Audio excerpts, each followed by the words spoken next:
Oh crap, we're recording. I didn't realize when you hit the record button. What's up, guys? What's going on, guys? We're here with another little autism awareness video. Sunshiny day. It's very bright out today. It's very bright. It hurts my eyes. My glasses are really dirty. Why do you think I just cleaned them? Really dirty. Clean them. But yeah, figured Kim can explain more of the sensory issues with Rye that we deal with. Kind of give you guys a little more detailed information about the autism and whatnot. And while she's doing that, I want to eat some of these Ghost Pebble Nerds. I'm sorry, say that one more time. Ghost Pebble Nerds. Because I'm pretty sure that's not what you said the first time. Ghost Pepper Pebbles Nerds by Sonora and Spice. They're good stuff. Love Sonora and Spice. I get a lot of the powders from them. I don't know why, but we will swallow, but they don't fall down. It's not stuck in my head. Yeah. Listening to you say clearly, pebbles. I've eaten some of these. But we have the GFY challenge going to be done and shipping out the people who pre-ordered probably Saturday. Going to get Tom's out early because he really wants to do this. And as and the it's person his challenge. who came basically. up with the idea. The awesome idea of doing a sweet and a sour It's not an tank. awesome idea. Yeah. So. It's not. Tom, I'm not a fan of you right now. And if you wanna order, contact me on Facebook or Instagram. It's $50. You get 2 15 milliliter tanks. Some real stickers. nice packaging. Yep, some A1 packaging as always. That's my job. I'm the packager. I throw the ideas and she finishes it. That's the way it is. And it works. That's all I got. So yeah, if you want to go ahead and explain some of the sensory, like the noise sensory is what really confuses me sometimes. You're confused on a lot. Alright, so we're going to talk about sensory processing disorder, which can be a standalone diagnosis, but it usually does go hand in hand with autism and a couple of other disorders. Or diagnosis, not really, whatever, you know what I mean. Almost every single person has some type of sensory issue. Obviously your senses, taste, which is like tactile, sight, hearing, taste, smell, Touching. I personally have a texture like an oral issue. I have an oral aversion to certain textures. That's my Oral. Yes, oral. Because that's what you latched onto. Got it. And literally it's just the fact that like certain textures go in my mouth and they just, can you stop? They just, it gives me a heebie-jeebie feeling, like, I don't like it. I don't like it. But for my kid, well, our kid, Riley has all of the senses disorder. You can also be either sensory seeking or sensory averting, which is you're either like trying to get extrasensory or you're trying to just escape all of that. Riley has all of it, all of the above, and it fluctuates. One day it'll be noise bothers her, the next day it's sight bothers her. One thing that's almost always consistent is touching. Yes. Like if you like put your hand on her like this, she like leans into it for like more pressure. Yeah, so and her feet is a big one too. Her feet are huge. So that is actually, she cannot feel light touches. Yeah. Her body does not register if you touch her lightly. So you could be like tapping her really light and she will not respond to it because she does not feel it. Yeah. So, especially when she gets overloaded, she'll be like, "Mom, squeeze me." And I will literally squeeze her to the point where she cannot like move, like it's tight. And she'll just go, yeah. And like that's what she wants. And like if she's sitting on the couch, she'll dig her feet and toes under your leg and like wiggle and pinch all the time. There's Melvin. Hi, Melvin. Hi. But yeah, so every single person, I mean, honestly, 99% of people have some kind of sensory issue. Sensory processing disorder comes when you have multiple and frequent, like, you know, all of them. There are some times that I just don't want to be touched, but that's like very rare occasions, like where I just need to not be touched. I do get sensory overloaded when I'm around too many people, though. Like after the weekend with Chris and Beth, and then going down to see your family, I literally needed to not be touched for 24 hours. Like I needed complete alone. I didn't talk to anybody. I barely texted you after I dropped you off. I needed nothing. I was overloaded. Yeah. But my kid does that after like 2 hours of being in people's presence. And loud noises sometimes will just ruin her day. Yeah. Throws her way off. So when her hearing goes crazy, she actually, from what I understand from my research, it actually intensifies in her head. So that's the only sound that she hears. Like, when the fire alarm goes off at school, she says, Mom, I couldn't hear anything else. Like, my teacher was talking and I couldn't hear her. Not in that many words, because my kid does not talk complete sentences, ever. But, like, it amplifies, and that's all she hears. And she goes, I heard it for hours after. So her brain just focused on that sound. And probably why she went to the support room that day, because, you know, all she heard was the fire alarm in her head. And, like, we cook her food and have to put it in the freezer, because if it's hot, she just panics. And if she gets sensory overloaded for too long, it takes me about a week to get her back into a routine where she's not constantly flipping out. She's got headphones at school, for lunch especially, and assemblies. Sometimes gym. She did wear it to gym the other day. But then she didn't hear a kid and got hit with a basketball, which she giggled and laughed at. Yeah. She doesn't really feel pain. No.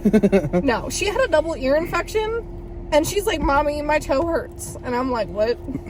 Like, double ear infection, toe hurts. This one time she was coming out my dad's house, and he has a big canopy. Well, had a big canopy. A metal huge. Yeah. Like heavy duty, like really nice canopy. She just ran out the door and ran right into the pool. Face first. Like hit like square, like a huge knot. Fell down and everything. And she got right back up and limped over to us and said that she hurt her foot. Huge, it was her knee. Yeah, her knee. That's what my knee hurt. Huge knot. Like it was massive. It was instant golf red. Ball. Yeah, like it could have been bleeding. Like bruised. It was that bad. It was. And the entire rest of that night, my knee hurts. She was like running around. We had to put a Band-Aid on her knee. Yep. Because she likes Band-Aids. There was no mark even on her knee. Just, Band-Aids are her favorite. Yeah, it was crazy how that stuff works. But it's pretty funny. Like I watched her because I was watching her when she was outside. Kim was watching her inside, and like I looked over, I heard her come out, just ran straight like. And like, I mean, it terrifies me because like when she actually cries, I'm like, oh God, it is a punctured lung. Right. It is, you know, the appendix has ruptured, because she does this stuff all the time. She ran headfirst into the barrier in between doors at school. Yeah. Literally ran into it. The nurse was like, oh my gosh, I need to call your mom. And Riley's just sitting there like, give me an ice pack, I'm fine. And then the nurse calls me. She goes, you know, this is what happened. You know, I made sure she was okay. She didn't even cry once. And I'm like, well, that's usual. She's like, I gave her an ice pack, but she just came back with it. Said it was too cold and it was bothering her, which is a sensory thing. And her head was still bright red, but not like cold, because I touched it. And I'm like, she put it on her knee, didn't she? Because that is her go-to place. Yeah. Every time something hurts, it's her knee. Yep. She's gonna tear an ACL one day, and I'm just gonna be like, you're fine. Yeah, it's your knee. It's fine. Yeah. One day she found an ace wrap that I had. And like as soon as she seen it, she said she broke her leg and laid down. So we had to wrap her leg and carry her everywhere. Yep. Even though I carried her from the living room to her bedroom, And I walked away, and she called for me, and I said I'd be there in a minute, and she gets up and runs into me, and she goes, Mommy, you have to carry me to the bathroom. Yep. I'm like, you ran past the bathroom. It's crazy. But it's great. Like, my biggest thing that, like, I want to tell people is if you see a kid, like, flipping out in a store... Are you still got tears? Still got little tears. You still got juicy man tears? Yeah. If you see a kid in a grocery store or a Target, Walmart, any of those places, and they look like an average neurotypical kid, but they're crying, they're screaming, they're hitting themselves. I used to do this. I used to do this before I had mine, because I'd only really worked with the kids in schools and stuff, and I didn't see it all that much. They could be having a sensory meltdown, and when Riley has bad sensory meltdown, she will literally repetitively punch herself. Yep. Now, she sometimes punches people. I used to be the only one that she used to hit. I was her safe person. She would just freaking throw hands at me, which never really lasts long because she also has low muscle tone, which comes with the sensory and autism. Yeah. But I mean, the first 2 punches she throws are full force, 100%. Does not grade her strength, straight up. Mm-hmm. Decked out. Like, I've gotten black eyes and stuff from when she was 3. But she will repetitively hit herself. She will bite herself. I taught her how to, like, do, like, compression squeezes, and, like, she'll, like, grab herself, and that's supposed to be input. She grabs herself really hard, and she'll, like, finger bruises going down her arms and her legs. Like, just be aware. Again, I used to do it. I used to be like, oh, man, that kid needs, you know, a bust on the butt or anything like that, because I was raised in the 90s, and that's what, you know, parents did. No, it's probably a sensory overload. A lot more kids currently are being diagnosed with it, and it is, you know, a serious issue. But yeah, just kind of walk by. Don't try to make eye contact, because eye contact throws at least my kid off. You stare her in the eye, she's wide-eyed. She's wide-eyed, trying to steal your soul or something. Yeah. She just... eye to eye, you know, something's going on. Oh, yeah. Or she gets the glare. Her little eyebrows go down, and she, like, side-eyes you. Yeah, vector side-eye. Dude, she gave me a side-eye yesterday, and I'm like, all right, 17-year-old, like... Yeah. Get out of here. It's crazy. But it does come with anger issues. It does come with, you know, a lot. But, yeah, just kind of throwing out some information. If you or anyone you know struggles with sensory issues and wants some help but doesn't want to talk to a doctor, because doctors try to just medicate you, reach out to me on Facebook, Instagram, whatever. Reach out to him. He'll get a hold of me. I have a ton of tips and tricks and fidgets galore. Fidgets are great.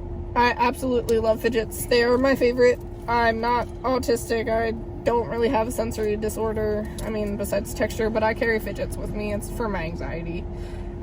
Sorry, it's my excuse, because I say it's for my kid. It's for me. Yeah.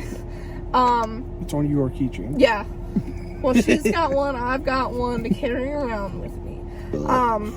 Yeah, let me know. I've got tips, tricks of the trade. Yeah. Fidgets. If you guys enjoy this kind of information, let us know. We can keep going. Kind of want to do this just for this month, maybe randomly here and there as well. It's good for everyone to learn. You know, a lot of people don't really know about it.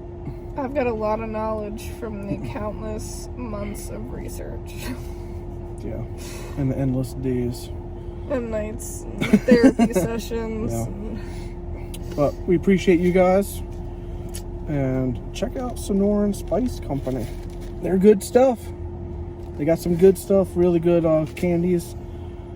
Their powders. I use a lot of their powders. A lot of powders. Yeah, I just got 3 kilograms of powder. I'm pretty sure we could have had a month's worth of rent just from, like, a month's worth of rent spent at the store. Easily. But, in the last month. Yeah. spent a lot of money on powder in the Yeah. last like 2 months. Yep. Yeah, but we appreciate you guys. Thanks for sticking with us. And our matching sweatshirts. And our matching sweatshirts. And my sunglasses that are reflecting everything outside. I know, I keep staring at them. I'm sorry, it's too bright. All right, good day, you guys. Good day.